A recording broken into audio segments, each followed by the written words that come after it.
Ayan magugustuhan mo to. O, diba?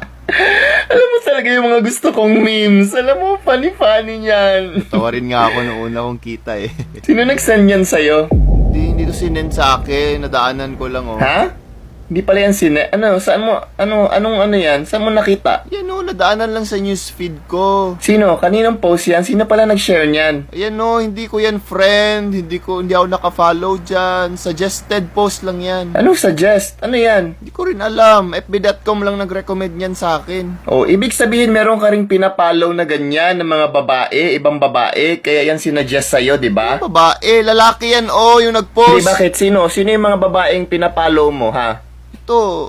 Ito, sino ba to? Artista to, Ba't mo pinapollow? Hindi ko rin alam. Nakita ko lang kasi yung post niya. Kilala mo to, di ba? Artista to. Sinachat mo yan, no? Ba't ko i-chat ng artista? Anong pakialam niyan sa akin? Di naman